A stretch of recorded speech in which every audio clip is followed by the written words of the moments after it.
He stares up at the moon till he sets in the rhyming in the old kind of way with that old time of timing, and he picks out the chorus on his pawn-shop guitar while he sings to the moon out in his backyard. He's just another old boy, like most of us know, with the truth on his tongue and the fire in his heart while he sings to the moon out in his backyard.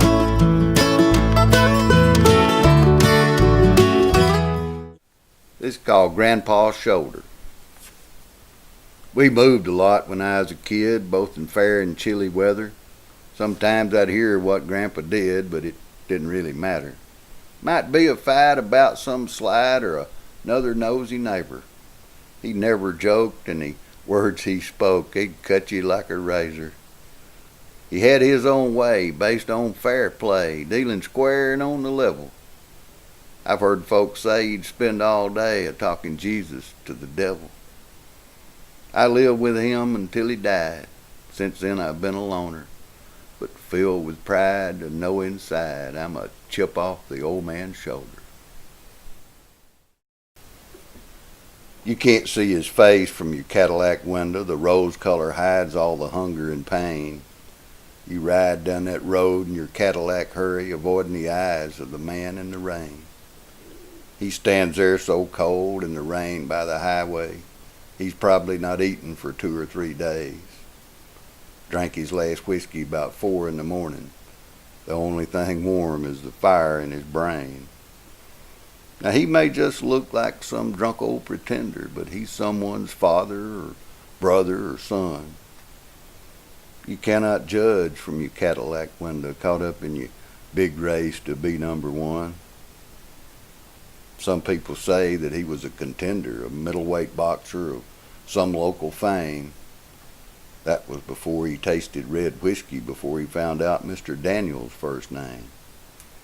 He owned this whole town back when he was a winner. He had all the money, the women, the rings. He looked at the world through smoky glass windows, reared back in the seat of a big limousine.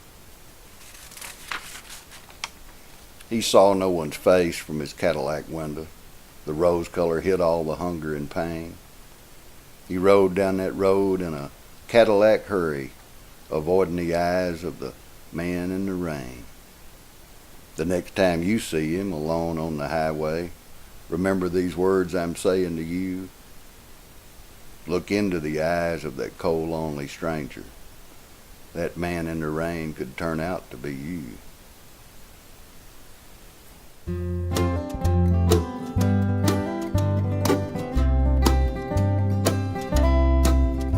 Your smell on my pillow won't let me lay down.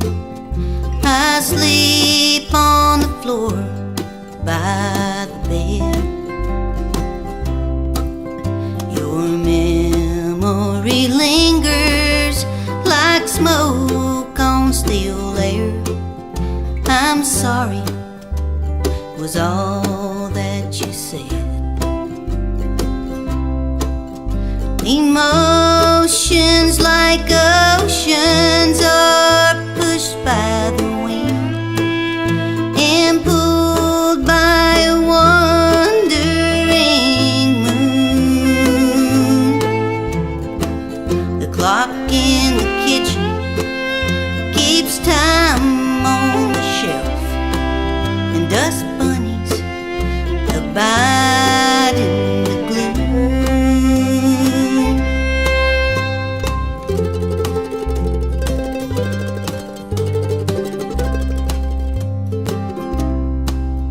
This floor's not as hard as your heart had to be to walk out and leave me alone. You probably think you took everything, but your memory still lingers on. Emotions like oceans are pushed by the wind and pulled by a wandering moon. The clock in the kitchen keeps time on the shelf, and dust bunnies abide in the gloom.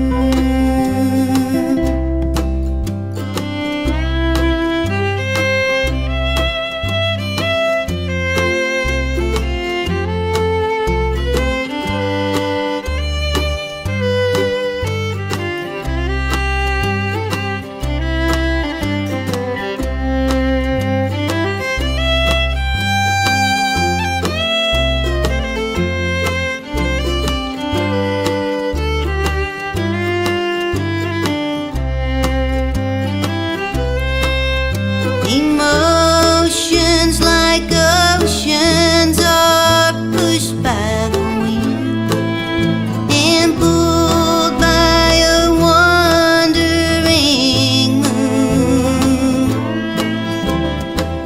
The clock in the kitchen keeps time on the shelf, and dust bunnies abide in the gloom.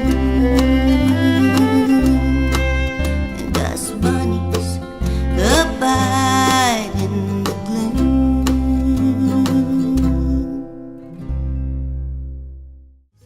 I attempted to sing years ago, and somebody happened to tape me with a real good microphone, and it ended my singing career. And I met her in the middle of a field at a bluegrass concert in Jemison, Alabama, back in the 80s, and she dared me to write a song.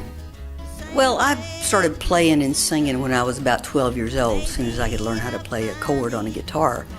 But I didn't start writing till I was in my 20s.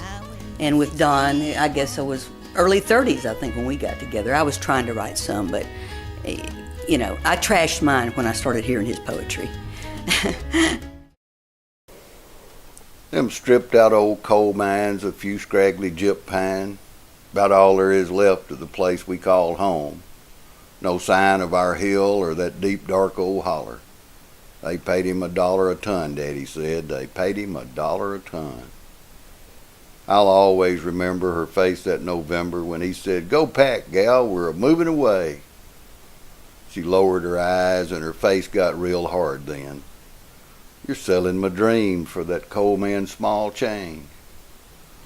Best I remember it from then, things were different. We moved to the city when Daddy got paid. She never smiled there, just sat and growed gray hair right there in that window that faces towards home.